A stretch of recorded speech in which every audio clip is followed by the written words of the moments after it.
suis Michael Jaisman, le nouveau directeur, enfin nouveau, oui, quand même, toujours nouveau directeur du Goethe-Institut ici à Dakar. La caravane du conte fait station à Dakar.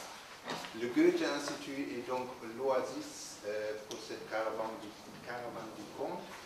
Et je suis spécialement content de saluer dans notre petit théâtre du Goethe-Institut les gens du grand théâtre et de la grande culture.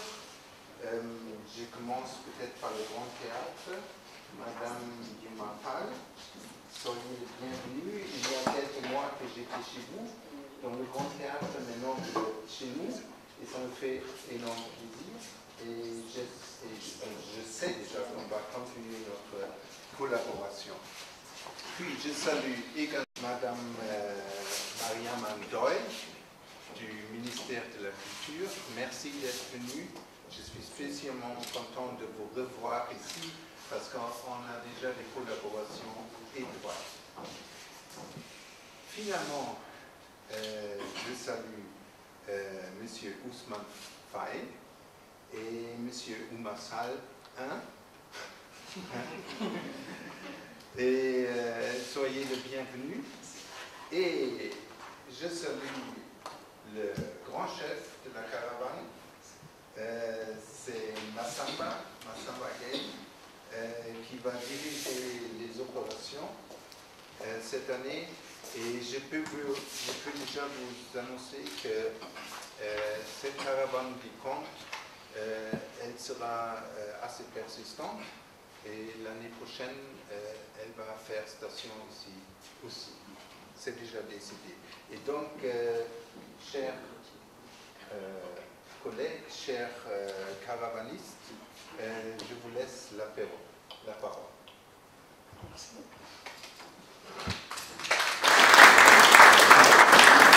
Mesdames et messieurs, merci de votre présence. Donc, je vous salue au nom de la caravane internationale du conte Dakar, Lomé, Abidjan pour cette deuxième édition. Je profite pour saluer les artistes qui sont dans la salle, donc Kader, Matar, les comédiens de la Corse, donc tous ceux qui sont ici. Et je salue les journalistes parce que c'est une conférence de presse. Mais je voudrais remercier aussi ma sœur Mariama, que j'ai invitée personnellement et qui est venue. Ce n'est pas évident pour un chef de service le lundi matin de ne pas aller à son bureau. Donc c'est vraiment quelque chose qui est très très fort pour moi.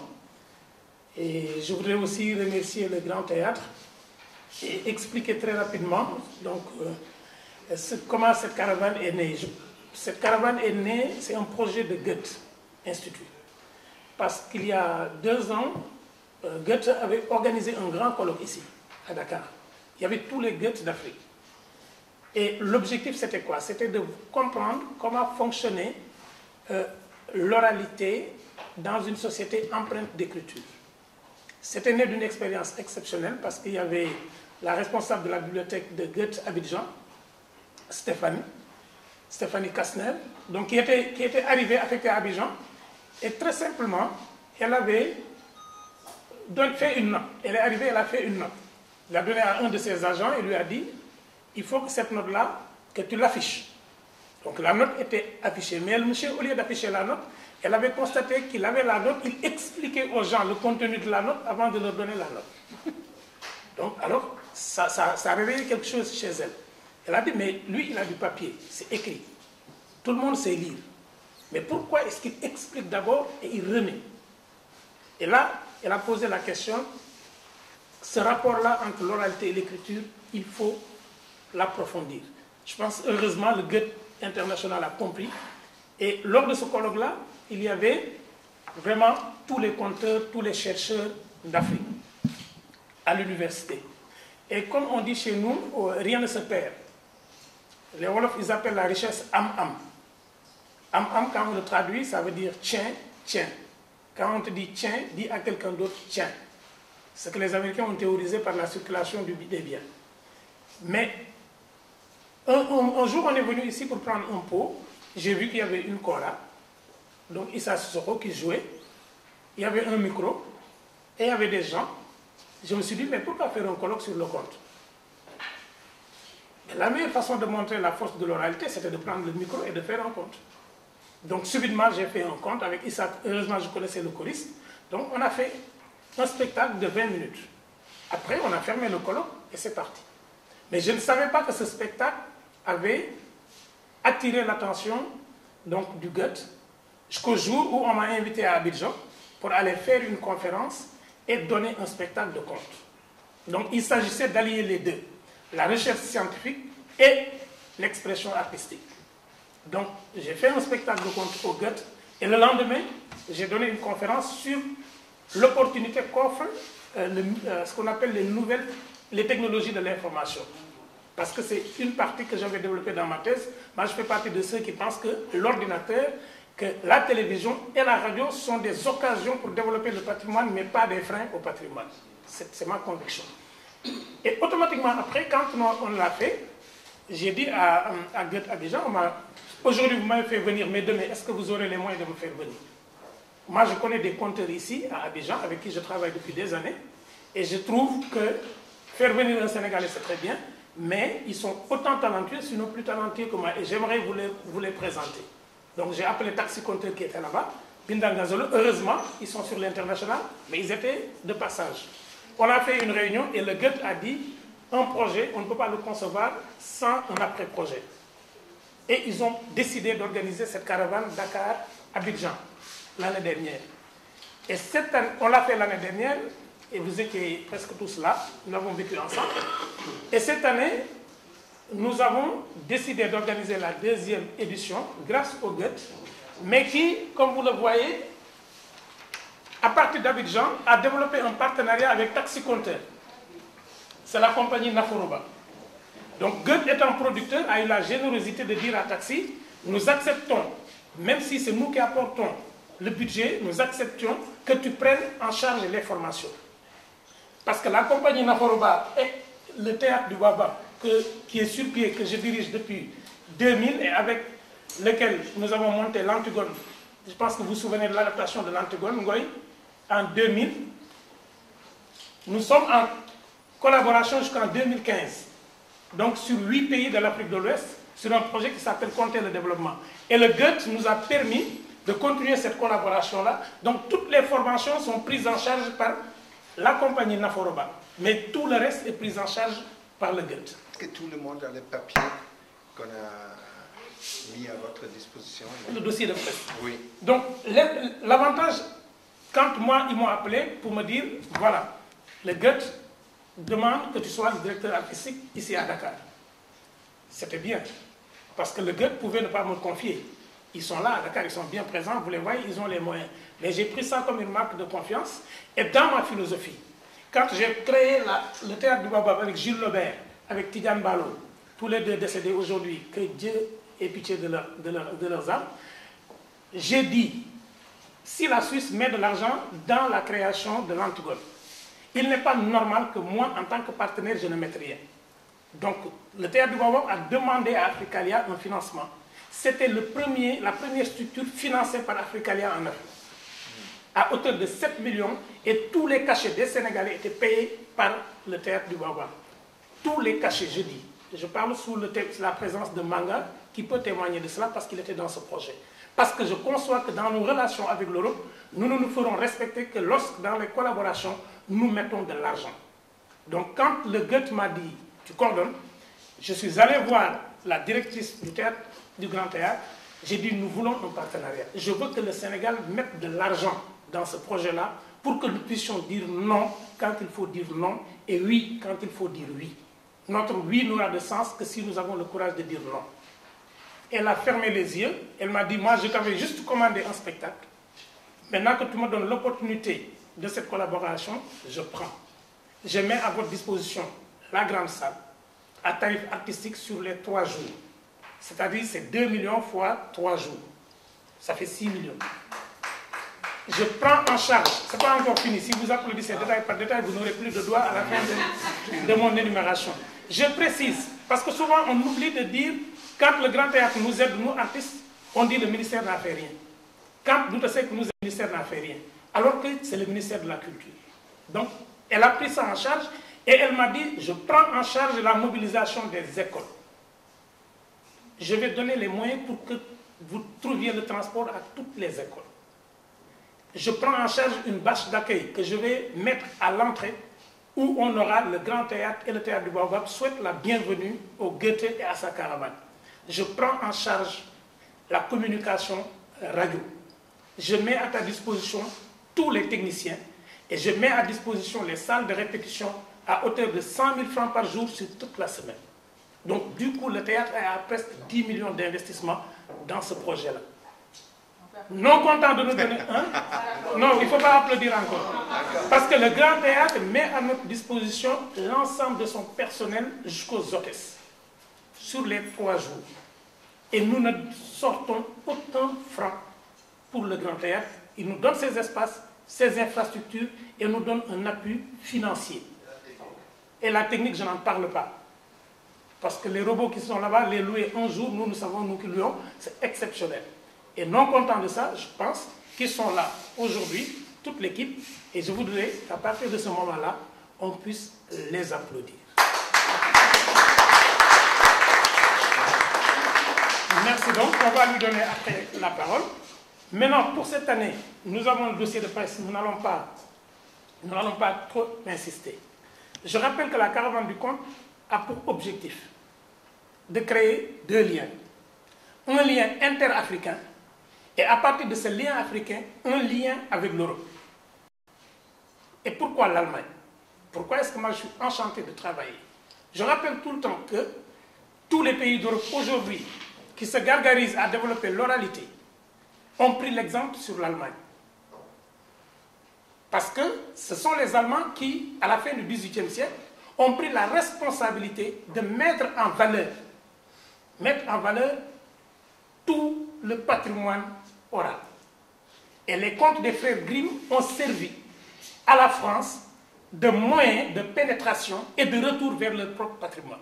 Donc le peuple le plus inspiré de son oralité et qui a le plus développé l'oralité et qui l'a le plus respecté, à notre avis, nous, en tant que chercheurs sur l'oralité, c'est l'Allemagne.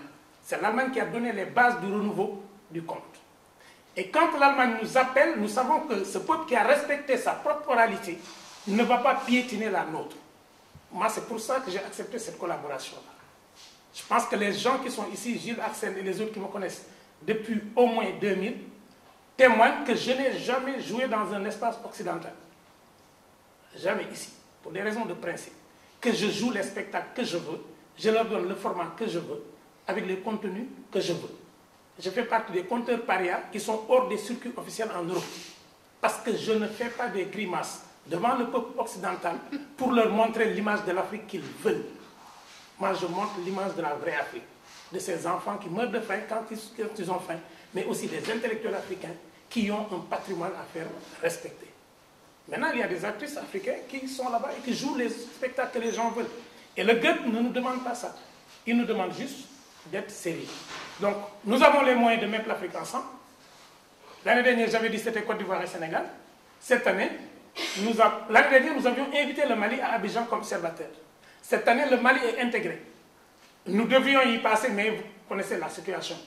Parce que moi, je ne peux pas aller jouer au sud, en sachant qu'au nord, on est en train de casser le patrimoine matériel et immatériel et qu'on est en train de lapider des gens. Par principe et par principe philosophique, je ne le ferai pas. Et par principe politique, j'ai refusé. Et nous tous, au niveau de la caravane, nous avons décidé de ne pas aller au Mali, mais de prendre le compteur du Mali dans la caravane. Donc il sera là, il ira à Lomé et il ira à Abidjan. Et à Abidjan, cette année, c'est le Burkina que nous avons invité comme observateur. Et l'étape que nous avons intégrée, c'est le Togo, avec Alassane. Donc cette année, nous ferons Dakar, Lomé et nous ferons Abidjan. Donc Dakar, à partir du 8, 2 types de formations vont se dérouler. Une formation en conte, artistique, et une formation en lumière et son. Comment éclairer un spectacle de conte. La majorité de nos techniciens lumière sont pour la musique. Ils calent la musique sur la batterie et nous avons ce jeu de lumière. Les spectacles de conte, les spectacles de théâtre, les spectacles de danse demandent un autre type parce que c'est de la création. l'éclairagiste doit créer, inventer une lumière en fonction des spectacles. C'est pourquoi nous avons décidé de faire venir Sam Bapes d'Abidjan, qui est aujourd'hui reconnu comme le meilleur, parce que, comme je le dis, malheureusement, Tidiane Balo n'est plus là. C'était les deux meilleurs. Et il va venir partager son expérience. Là aussi, le Grand Théâtre met à notre disposition la salle, ses infrastructures et ses techniciens. Et nous avons demandé à certaines compagnies, sur appel, proposition ACV, de nous donner des techniciens. Nous en aurons un qui viendra de la RTS, un jeune éclairagiste, parce que je considère que les éclairagistes de télé doivent aussi venir apprendre à éclairer des spectacles. Comme ça, lorsqu'ils viennent couvrir nos spectacles, qu'ils nous laissent avec notre lumière, qu'ils comprennent que notre lumière fait partie du spectacle et qu'ils ne détruisent pas ça par leur propre installation. Ensuite, j'ai demandé à Alcots banlieue de nous donner aussi quelqu'un à former. Parce qu'on ne peut pas continuer à dire que le théâtre de banlieue ne fonctionne pas si on ne leur donne pas les moyens d'avoir des techniciens.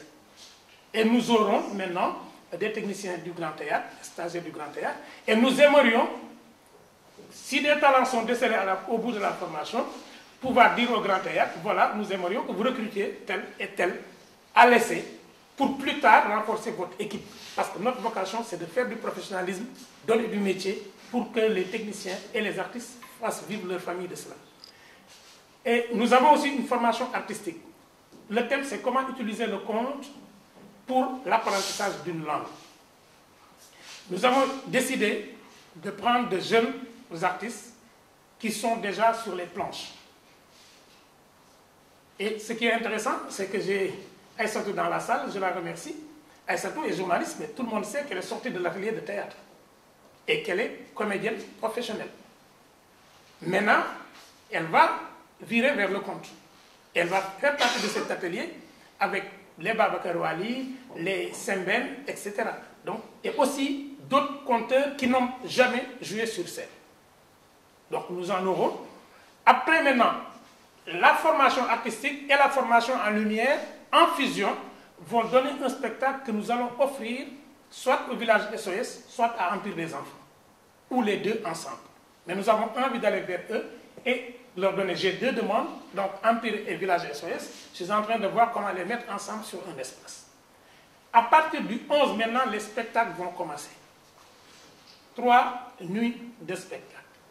Le principe de la caravane, c'est qu'il y a les conteurs qui circulent et dans chaque pays, ils invitent les conteurs locaux. Parce que j'ai toujours dit, en accord avec le GUD, qu'il ne faut pas faire venir des étrangers comme si rien n'était dans ce pays-là. Et au Sénégal, cette année, nous avons la chance d'avoir une programmation qui va peut-être vous surprendre, mais que nous allons justifier. Nous avons fait un appel libre et nous avons dit, voilà, la caravane arrive, tous les conteurs qui veulent, signalez-vous, envoyez votre spectacle et nous allons sélectionner. Parce que c'est comme ça que ça se passe. Ceux qui ont envoyé, nous avons pris ceux qu'on connaissait déjà. Matar Diouf, qu'on ne présente plus, il est là dans la salle.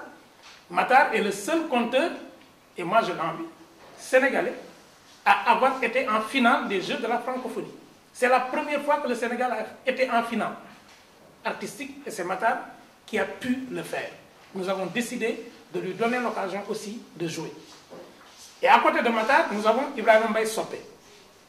Les gens vont dire que c'est un comédien.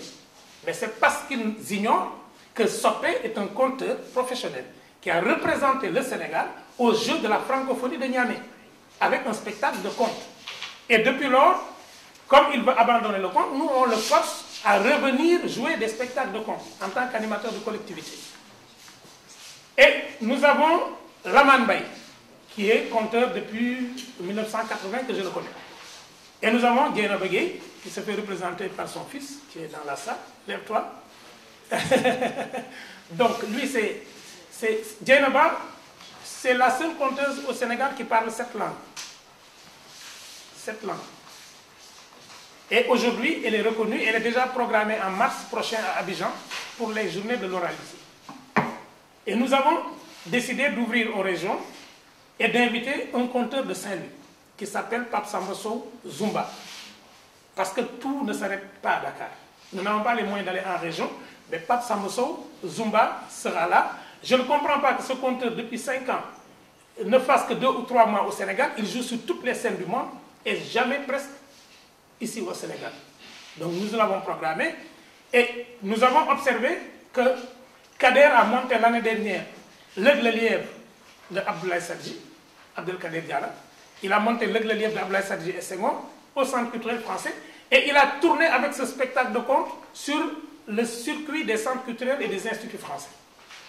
Mais est-ce qu'un spectacle comme ça, on va le laisser tomber? Parce que c'est la première fois qu'on met le conte et vidéo pour les enfants. Demandez de nous proposer ce spectacle qu'il nous propose. Donc ce ne sera pas Kader l'humoriste, mais Kader qui a monté un spectacle de conte que nous avons vu et apprécié. Parce que pour nous, ce qui compte, c'est les gens qui ont des spectacles. Si vous êtes un conteur et que vous n'avez pas de spectacle, nous ne pouvons pas vous programmer dans une salle parce que nous parlons du conte artistique, pas du conte en tant qu'acte social. Donc cette année, voilà comment ça va se passer. Chaque soirée, donc, vous aurez, à partir de 18h30, au Grand Théâtre, il y a des surprises que nous n'allons pas développer sur l'organisation de ces spectacles. On dit au Grand Théâtre, tout le monde pense à la salle, mais il y a des surprises. Le conte étant flexible, nous sommes capables d'utiliser l'espace du Grand Théâtre comme nous voulons. Nous avons dit au Grand Théâtre, nous n'avons pas dit dans la salle du Grand Théâtre. Je précise. Pour éviter qu'on nous dise, nous on est allé jusqu'au Grand Théâtre, mais on n'a pas vu le Grand Théâtre. Le Grand Théâtre, c'est plusieurs choses, dont la salle. Donc nous allons nous offrir des folies. On va voir, avec Matar, on est en train de concocter quelque chose. Et pour les conteurs internationaux, nous avons un conteur qui vient d'Allemagne. Il y a des gens qui ne sont pas intelligents, ils appellent quand on est en conférence de presse, mais on ne les prend pas. Donc, un conteur qui nous vient d'Allemagne.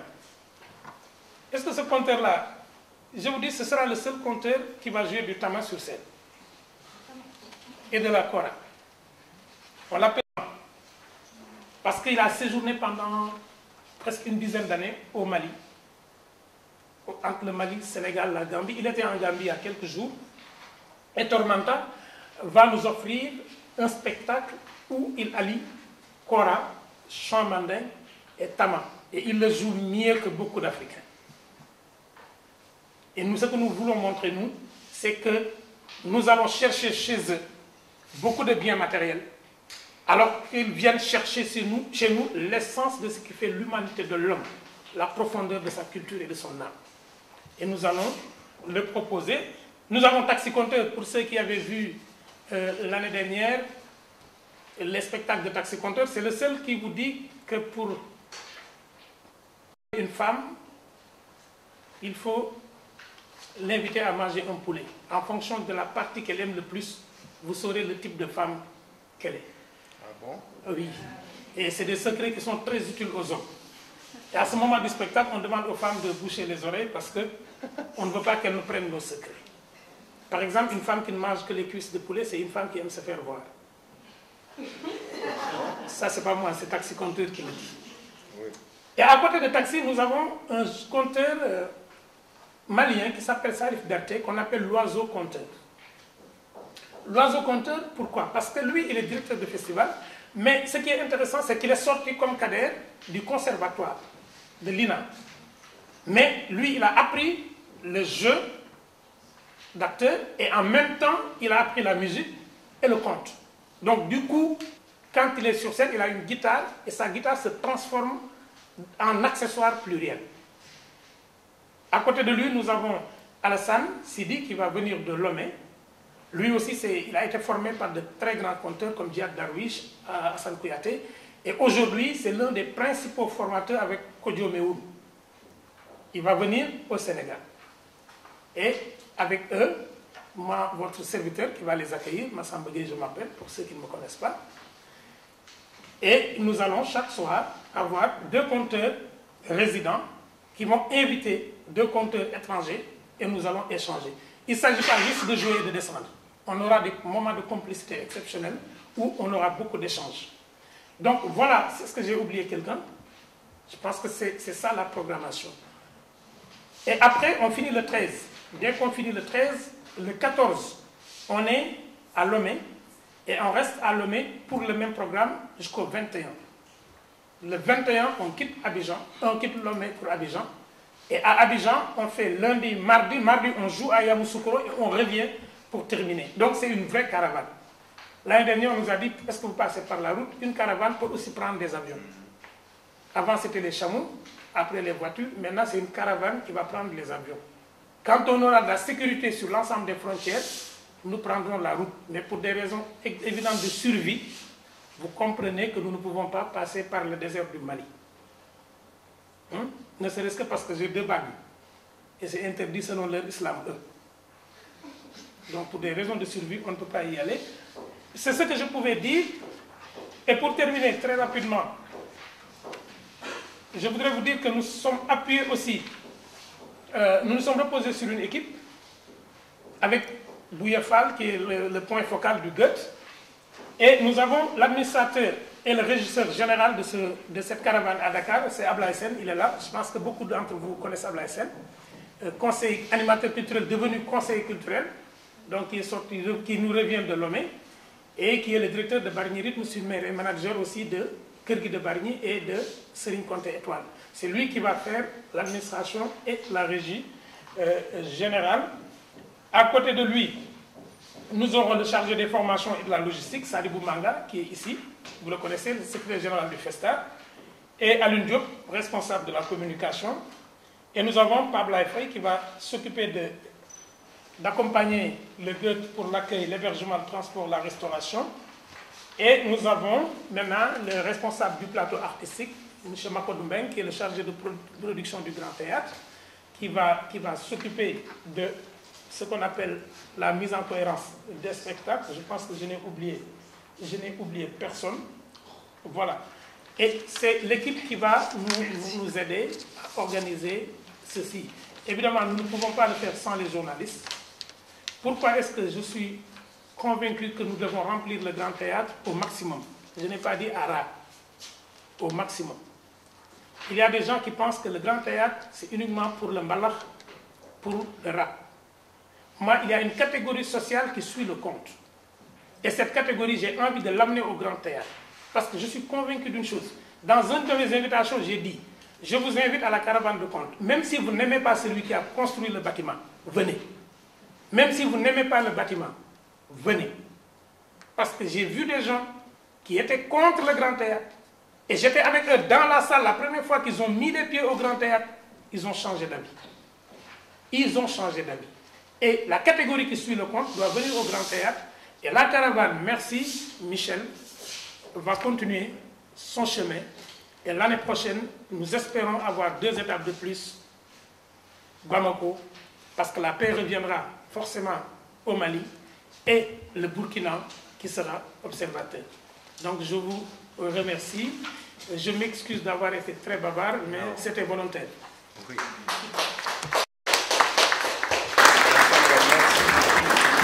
Je passe la parole maintenant à Oumifal. Voilà. Youma. Hein? Youma, excusez. Monsieur le nouveau ancien directeur. Merci. Bonjour à Monsieur Guy Massamba, bonjour Madame la directrice, merci d'être là. Madame la directrice du livre et de la lecture, c'est ça, non? Voilà. Merci à mes amis du Grand Théâtre, mais également à Oumar, numéro 1, et à Ousmane et aux journalistes.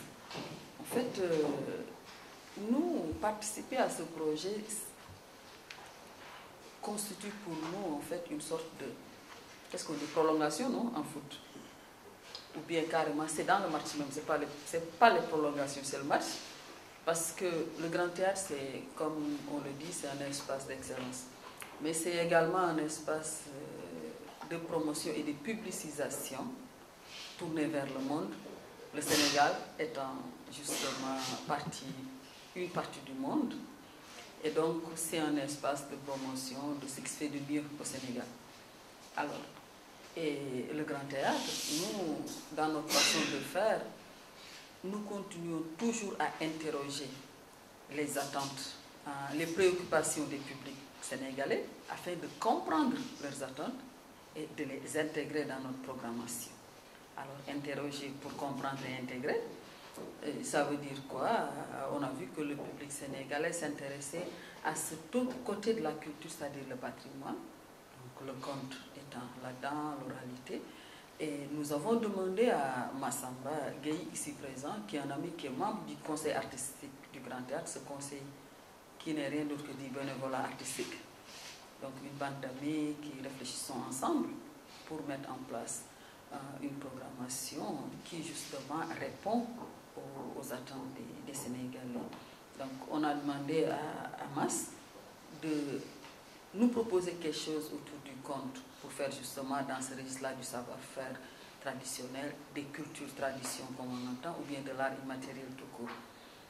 Et Massamba a eu l'aimabilité, ou bien c'est son devoir en tant que membre du conseil d'amener le meilleur de ce qui se fait dans le monde au Grand Théâtre. Est-ce que je dois dire merci d'ailleurs? Non, même pas, parce que c'est ton travail. Hein?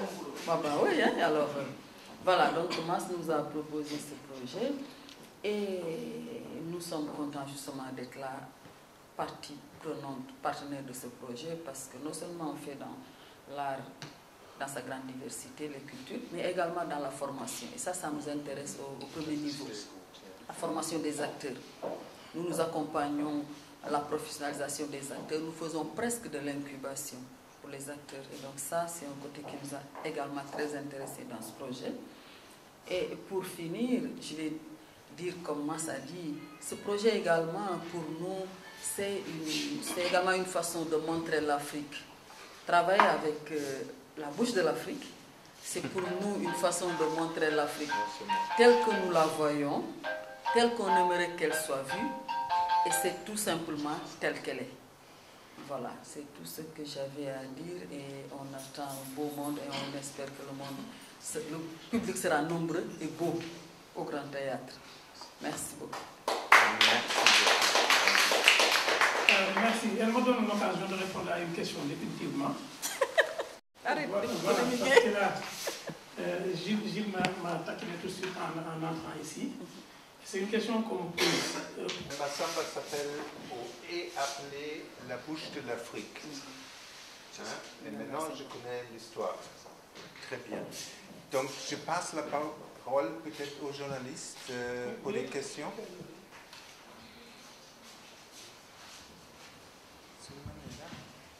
Est-ce qu'il y a des questions?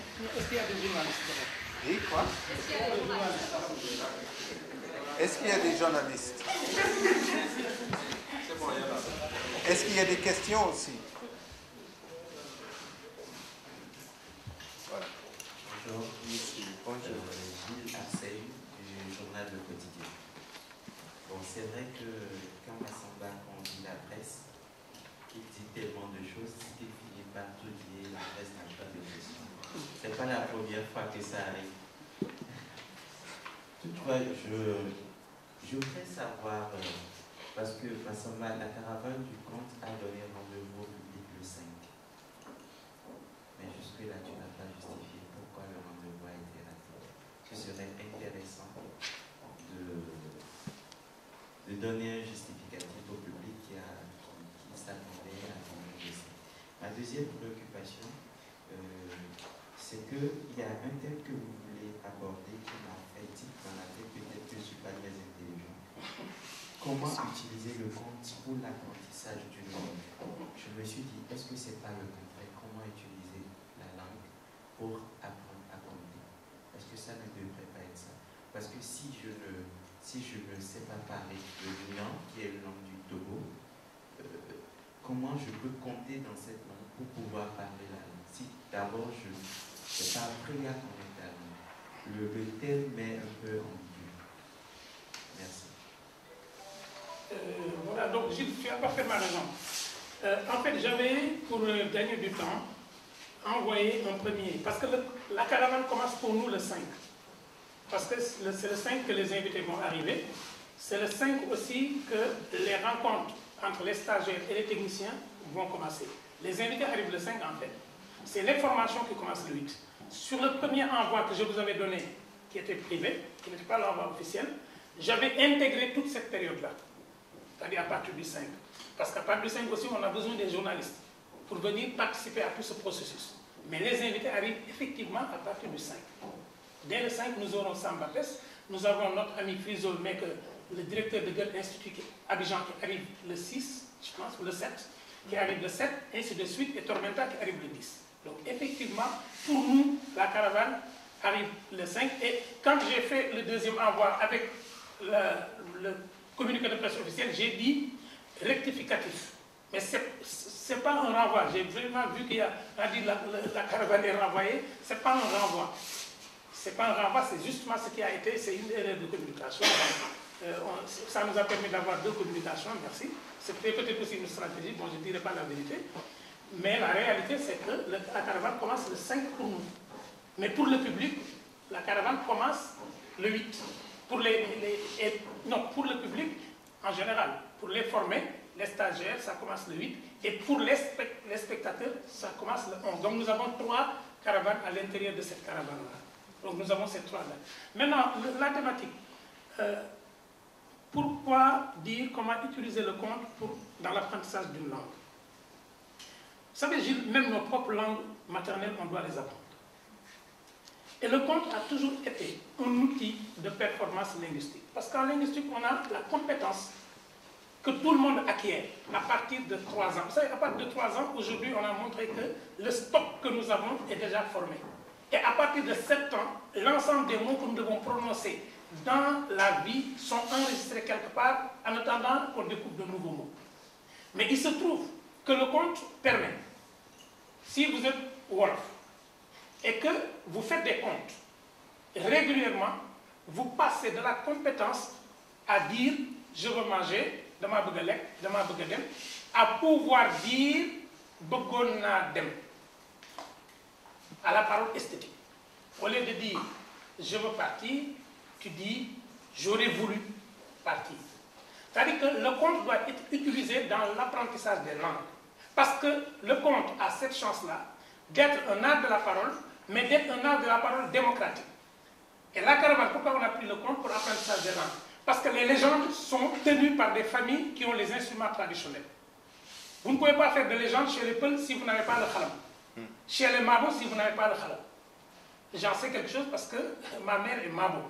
Et mon grand-père s'appelle Liti Gissé. Et Samba Diawara Samb est le demi-frère de mon père. Et ma grand-mère maternelle est Mandé. Donc vous ne pouvez pas faire l'épopée de la légende de Sundiata ou le mythe si vous n'avez pas la Kora dans le Mandé. Vous ne pouvez pas faire les légendes si vous n'avez pas le Mbef au Cameroun. Mais le conte est le genre le plus démocratique. Tout le monde peut faire un conte.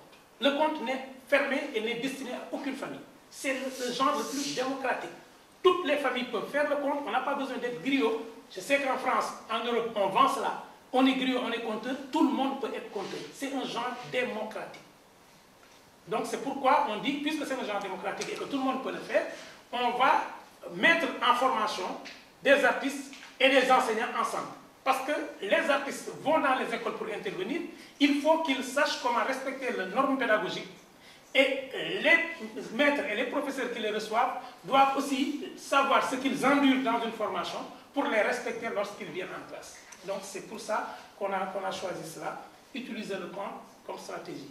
Tu sais, quand je dis « il était une fois », c'est différent de quand je dis « au temps du temps », quand le temps était encore temps et que l'homme perdait son temps à vouloir gagner du temps sur le temps, c'était il y a longtemps. C'est différent. Et c'est ce qu'on appelle passer de la compétence à la performance. Vraiment, c'est ça. Et j'aimerais bien qu'on mette 2 ou 3 journalistes dans la formation. Mais, voilà. Massamba, le conte n'est pas seulement démocratique, mais aussi universel. Oui. Puisque, tu le sais bien, et vous allez découvrir en bas de la première page de votre communiqué de presse, qu'il y aura dans la caravane un griot blanc, et pas seulement blanc, mais allemand. En plus. C'est la première fois que j'ai lu ça, hein. Donc c'est possible. Mais si vous permettez que moi-même je pose une question, une toute petite question théorique, parce que en Europe, comment dire, de fixer l'oralité comme l'ont fait les frères Grimm, ça a été, je ne sais pas, un projet de nationalité, de nationalisation. Ça a été aussi un moyen qui se dirigeait contre les Français comme nation hégémoniale et pour que les Allemands découvrent leur propre, comme tu l'as très bien dit, patrimoine national. Donc, je voudrais bien savoir quel rôle joue le conte ici pour la conscience de soi, pour la prise de conscience ici au Sénégal ou en Afrique de l'Ouest. Bon, je peux répondre très rapidement avant de passer la parole. Nous venons de boucler un projet qui s'appelle Multiculturalité et Plurilinguisme. C'est un projet que j'ai eu la chance de coordonner au niveau national, qui a engagé le Sénégal, le Cap-Vert et la Guinée-Bissau. C'est-à-dire que c'était collecter des comptes qui n'ont jamais été donnés officiellement et faire collecter par des étudiants et des collecteurs qui retournent dans leur propre village. Donc au Sénégal, j'ai eu 9 langues avec mon grand frère Omar Ndao, qui était pour la première fois de ma vie mon assistant dans ce projet-là, pour le volet culturel. Il était membre de mon jury de mémoire, il s'est retrouvé mon assistant, ça c'est la force du conte, et la MINSAR, pour le volet pédagogique. Nous avons collecté un peu Bassari, Soninké, Balante, Serer, Wolof, je pense Manjak, j'en oublie encore, 9 langues. Et on a envoyé des étudiants que certains villageois prenaient avec un air supérieur. Ils disaient ces étudiants, ils sont perdus. Ils sont retournés. Ils ont eu une caméra, un appareil photo, un dictaphone. Chacun est retourné dans son propre village pour respecter la convention sur la diversité et le collectage. Ils sont arrivés et ils ont collecté. Ils sont revenus avec plus de 1500 comptes pour le Sénégal. Ils sont revenus avec plus de 2000 comptes pour le Cap-Vert. Et de même pour la Guinée-Bissau. Et on a regroupé tout ce monde-là à Dakar pour faire ce qu'on appelle le choix de quel compte utiliser pour faire un manuel plurilingue. Ce manuel, il est déjà fini. Il est déjà fini en 10 000 exemplaires. Les 5 000 sont déjà édités. Et nous avons le Nègre International qui finit d'éditer le reste pour le Sénégal. Il sera disponible d'ici un mois normalement. Ce qui est bien, c'est que quand on est allé faire ces collectes pour répondre à ceci, j'ai dit, filmez-moi toutes les scènes de vie. Il y a 2 compteurs qui sont revenus et une semaine après, la personne qui avait donné les comptes est décédée. Parce que cette personne était âgée. Il y a Virginie Roland Sagna et il y a quelqu'un qui a fait une collecte dans sa famille à Ndiaganyao et à Guélaon et qui est mort pendant la campagne électorale. C'est Mamadou Diop. Le jeune Mamadou Diop qui a été tué. C'était lui le coordonnateur des collecteurs. Et aujourd'hui, nous avons tous les comptes qu'il a collectés, qu'il a traduits et qu'il a transcrits. Et hier après-midi, j'ai appelé sa femme. On va sortir un livre. Il a sauvé le patrimoine de son village avant de partir. Et les gens de ce village, maintenant, quand on y va, ils se sont dit, on pensait que l'école perdait nos enfants. On se rend compte que l'école permet quand même de sauver une partie de notre âme. Donc dans cette quête de l'identité, nous avons cela. Et je vous raconte, enfin pour terminer, l'anecdote qui s'est passée. La responsable du projet à Paris, venant au Sénégal, prend un taxi, le taximan est sénégalais. Et il discute. Je vais à Dakar. Ah, tu vas à Dakar? Moi, je suis sénégalais. Il dit, oui, on fait un projet sur les comptes, on collecte les comptes. Et il lui dit, je suis à peu près sûr que vous n'avez pas mis les balances dedans. Et effectivement, monsieur, les balances sont dedans. Demande le nom du village, on donne le nom du village, c'est exactement son village. C'est bien ça. Et il dit, notre association est là, nous voulons enseigner le patrimoine, mais nous n'avons aucun support. Et là, à Paris aujourd'hui, toutes les communautés qui parlent ces langues-là peuvent prendre ce livre qui est dans leur langue. Quand vous ouvrez, vous avez le Pulaar, le Wolof, le portugais, le français, et vous avez les autres langues pour chaque compte. Ils peuvent le prendre donc et enseigner. C'est pourquoi je dis que la quête de l'identité, c'est collecter ces comptes-là, les mettre en vidéo, les mettre en texte, les enregistrer de manière numérique, c'est aussi sauver notre identité. C'est vraiment marquer notre identité et sauver cela. Et c'est sur cela que je termine maintenant. On pourra faire une grande conférence ici sur ça, cette problématique-là, parce que c'est aussi une problématique de survie.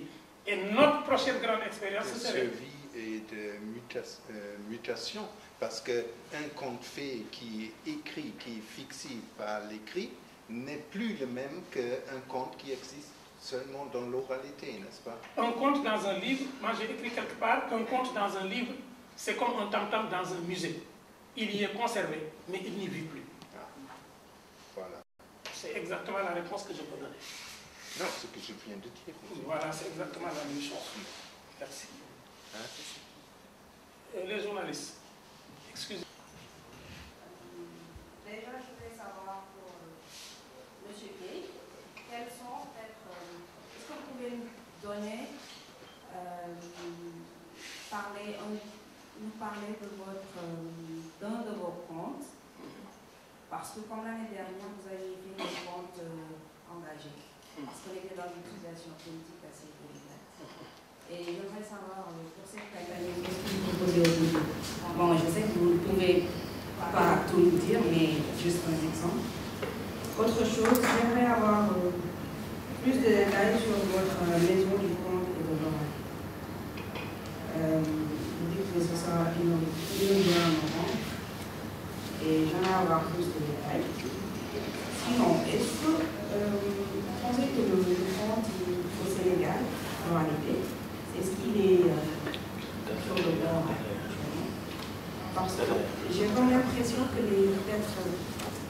c'est pas très bien suivi et que les autorités, bon, j'ai comme l'impression qu'ils ne font pas attention. Je suis désolée du cas de l'importance de la réalité. Bon, j'aimerais avoir un peu votre avis sur la réflexion. Merci beaucoup. Bon, je crois que le populaire commence à comprendre que je ne donne pas mes comptes en spectacle, c'est bien. Merci de ces trois questions. La première question, cette année, l'année dernière, mon spectacle était intitulé « Fils de voleur, petit-fils de menteur ». Ça parlait des politiciens. Cette année aussi, je vais parler d'eux. Et je vais parler de nous, les enseignants. Et mon spectacle cette année est intitulé « Savez-vous pourquoi il y a tant d'idiots dans le monde ?» C'est un conte peul traditionnel que j'ai collecté au Burkina. Donc, qui sera mis en rapport avec deux contes, dont l'un a été donné la semaine dernière sur Radio Sénégal International, sur le rapport entre l'aveugle et le voyant. Vous savez bien que c'est d'actualité. La gestion des handicapés dans ce pays-là, et dans l'Afrique en général. Et quand je montais mon spectacle, j'avais déjà mis ce compte-là, hein, ça n'a rien à voir. Il se trouve que INEFJA, depuis presque 6 ans, a pris l'émission Contes et légendes qui est bilingue comme cours de vocabulaire. Donc, ils ont la chance, ils ont l'acuité auditive que nous n'avons pas. Eux, ils écoutent l'émission et ils font le paradigme des mots français et wolof qu'ils ont découvert, devenu leur cours. Donc, j'ai tissé une sympathie avec eux. Quand j'ai choisi le conte, après l'affaire est venue, je ne devais normalement pas dire ce conte-là à la radio, j'ai fait une émission pour interpeller les autorités. Et pour leur dire que les contes traditionnels nous avaient dit que celui qui menace les orphelins, celui-là, il aura des problèmes. Et dans l'orphelin, il faut lire le handicapé qui n'a pas ses yeux, il est orphelin de ses yeux. L'handicapé physique qui est orphelin de ses jambes. L'orphelin, ce n'est pas seulement dans le conte celui qui a perdu sa mère ou son père. C'est ceux qui ne sont pas en mesure d'être physiquement comme nous, mais le handicapé, c'est celui qui voit un handicap dans le corps de l'autre. Ce n'est pas celui qui le porte. Et c'est pourquoi on aura ce type de spectacle-là. Donc ce conte-là va être avec un conte sénégalais. Et ce conte sénégalais-là parle d'un aveugle.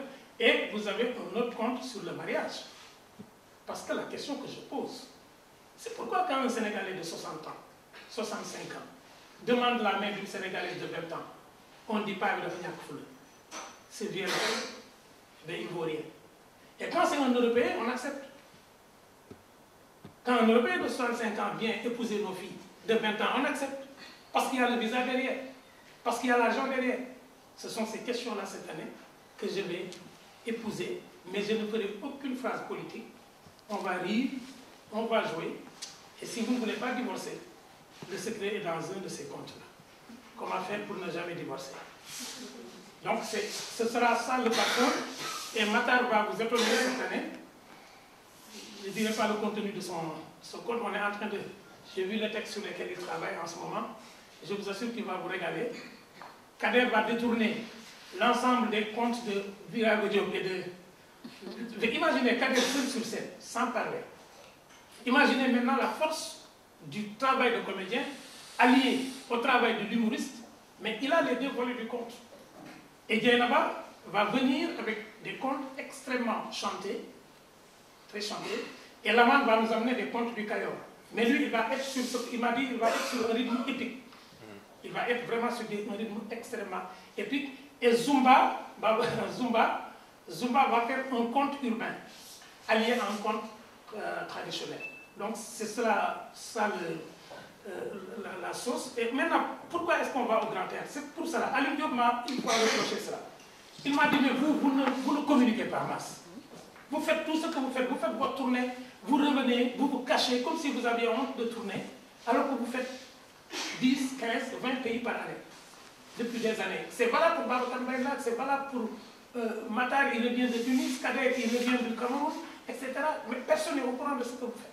Et un musicien qui va à un baptême en France, il appelle toutes les radios, et à partir de France, bon, Ousmane, excuse-moi, j'avais oublié que le manager de Orbel était dans la salle. Il va, imaginez, moi je vais au Danemark. Je suis invité à un projet qui s'appelle Africa Now. Je suis le seul conteur africain avec KPG, le Burkinabé, pour parler de l'oralité. On est dans un espace exceptionnel. Il y a une chanteuse sénégalaise que j'ai rencontrée. J'étais allé avec, comment elle s'appelle encore? Kouman. Kouman était là-bas, j'étais témoin. Il y a une chanteuse sénégalaise qui était allée en vacances et qui chantait dans les baptêmes. Quand on est revenu, c'est elle qu'on a invitée dans les radios. Je vous assure que j'ai vu le spectacle qu'elle a fait. Je sais qui l'a invitée. Alors, on a décidé d'aller au Grand Théâtre et de dire au public, venez. À partir de cette année, le conte, nous l'espérons, aura une haute stature. Nous allons essayer chaque mois de faire comme les musiciens, du tapage positif pour exister, parce que la culture n'appartient pas aux musiciens seulement. Donc c'est pour vous. Hein? Ah oui, merci Bouya de me faire signe, parce que tous les parents nous disent, ah oui, c'est des contes, nous allons amener nos enfants. En Afrique, quand on faisait des contes, dans mon village de Koki, on était tous autour de la personne. Les adultes, les enfants. À un moment du conte, on dormait nous, on se retrouvait le lendemain sur le lit. On nous a déplacés. Mais le conte n'est ni pour les enfants, ni pour les adultes. C'est un genre universel qui parle à chacun. Chacun, comme le dit Amadou Ampateba, décodant avec son niveau d'intelligence. Mais on ne fait pas de spectacle tout petit. Hein. J'ai décidé, en accord avec Bouya, donc le GET, de dédier cette édition à l'ensemble des élèves qui ont réussi au bac et au BFEM. Parce que cette année-là, je suis professeur, je suis le chef de la division communication du ministère de l'Éducation nationale. Je sais de quoi je parle. Cette année-là a été exceptionnelle. Je trouve que les élèves qui se sont débrouillés à réussir à leur bac, à leur BFEM, il faut les porter. Et il y a des enfants qui n'ont pas les moyens de faire d'arrosage. Moi, j'ai dit, je les ai tous invités. Tous mes anciens élèves, tous ceux qui connaissent, vous, tous ceux que vous connaissez, qu'ils viennent, on va les fêter, parce qu'ils méritent d'être fêtés. On nous dit que l'école n'a pas de niveau, mais ceux qui réussissent quand même, on doit les fêter. La dernière question maintenant, c'est par rapport aux autorités. Moi, je pense que l'État du Sénégal, depuis que la Cour de cassation est née, là où elle se trouve, et qui était le centre de collecte de notre patrimoine, l'État du Sénégal a tourné le dos au patrimoine immatériel. Il ne parle que du patrimoine matériel. Tous les projets sur ces dernières années tournent autour du projet sur la conservation du patrimoine matériel. Moi, je n'ai jamais fait un spectacle de conte où j'ai vu les responsables du patrimoine immatériel présents. S'ils attendent que je les invite, je ne les inviterai pas. Parce qu'ils sont payés sur nos impôts pour s'occuper de ce que nous, les privés, nous faisons. S'ils sont au courant qu'on le fait, c'est à eux de venir nous appuyer comme le Grand Théâtre le fait. Le Grand Théâtre n'est pas obligé de me commander du conte. Ils avaient déjà du théâtre. Mais je dis et je le maintiens, les autorités de ce pays ignorent complètement que la colonisation la plus dangereuse que la France a réussi ici, c'est la colonisation culturelle. Aujourd'hui, la décolonisation ne peut être que culturelle. Il faut qu'on libère nos mentalités, comme le disait Bob Marley, emancipate yourself from mental slavery. No one ourselves can free our minds. Il faut qu'on libère nos esprits, personnellement, parce que personne ne le fera à notre place. Ah, voilà. Mais, merci Massamba. Ça, c'est un constat très important. Je te remercie vivement. Et je vous souhaite tout le bien pour les prochaines années. Merci. Merci. Mais il y a quelque chose qu'il faut ajouter, et je crois, je ne sais pas si on a déjà fait ça ici, une grande conférence sur les comptes, parce qu'avec tout ce que tu viens de dire, il est évident que si on reprend le compte de l'ancienneté à la modernité, ça transforme son caractère. Et c'est politique parce que le conte, comment dire, illumine bien ce que c'est la modernité, pas simplement en Afrique, mais aussi chez nous. Et donc, il faut, à mon avis, il ne faut pas nier le caractère politique du conte. Elle est politique. Hein? Elle est politique. Éminemment politique. Oui, et ce que je veux dire, c'est donc le conte est universel d'un côté, mais de l'autre côté, c'est aussi national, c'est collectivité particulière. Donc il faut peut-être songer à marier ces deux aspects. Et bon, un dernier mot sur la décolonisation. C'était exactement en Allemagne au XVIIIe siècle et au début du XIXe siècle le programme de ceux qui voulaient avoir une nation allemande qui n'existait pas du tout à cette époque-là. Et donc le conte était un véhicule pour nationaliser les gens. Et je trouve sur cet aspect-là, il faut peut-être travailler encore un peu entre universalité et nationalité, n'est-ce pas? Mais ce qui est, de toute façon, et je crois que tout le monde est frappé au Sénégal qu'il y a plusieurs langues parlées ici et que chaque Sénégalais au moins peut parler 2 ou 3 langues du pays différents.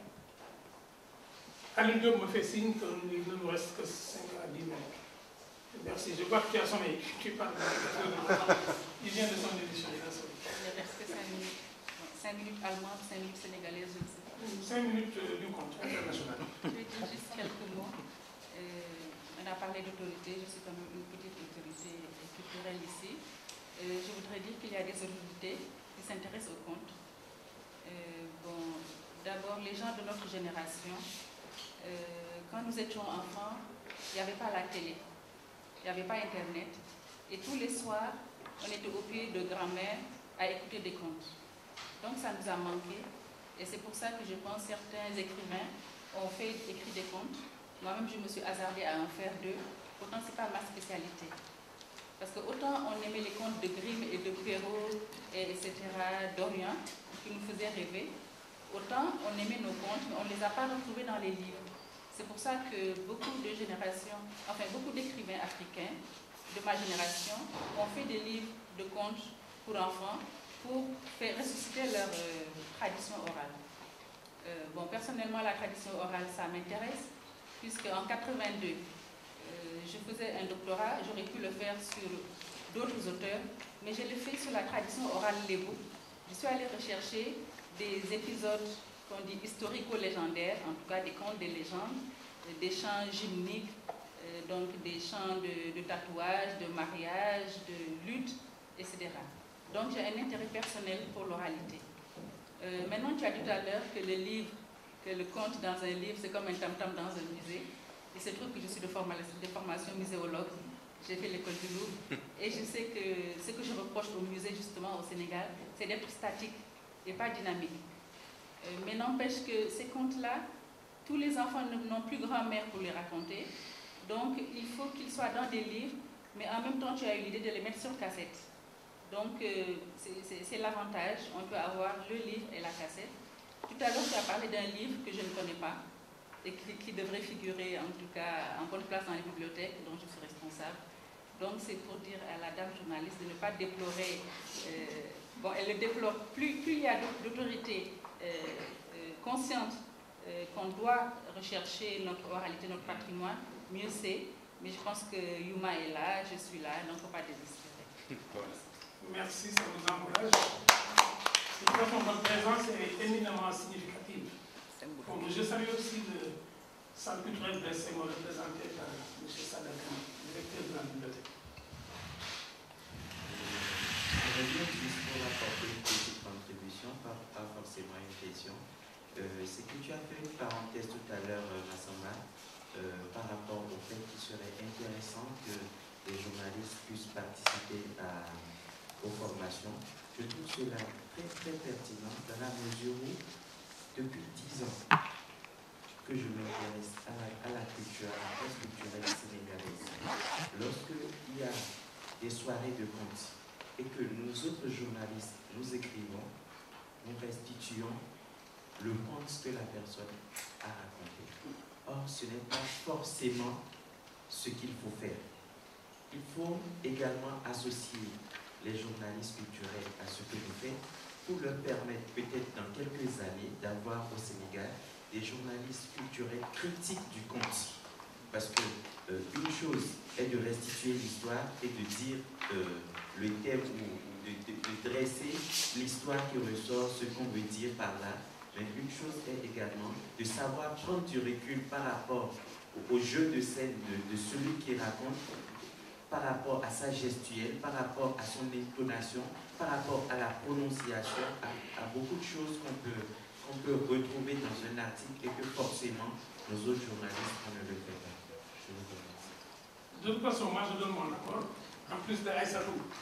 Mais Aïssatou que je n'ai pas prise en tant que journaliste, je l'ai prise vraiment en tant qu'artiste. Moi je vous propose on peut prendre 2 places pour 2 journalistes qui vont venir en immersion avec nous et ce sera un bon début. Ça c'est la première. Bon, merci beaucoup. D'autres remarques, d'autres questions encore? Sinon, sachez que la caravane est toujours hospitalière et le Goethe-Institut est honoré que vous, les Sénégalais et les autres Africains de l'Ouest, ont choisi nous comme partenaires. Vraiment honorés, on est très heureux. Et bon, je disais donc que la caravane se veut hospitalière. Donc, si vous avez, si ça vous dit, il y a un peu de jus et de cacahuètes là-bas à la table. Je vous remercie, Madame Fall et Massamba Gueye et tous les journalistes ici rassemblés. Merci. Est-ce que vous avez tous le dossier là?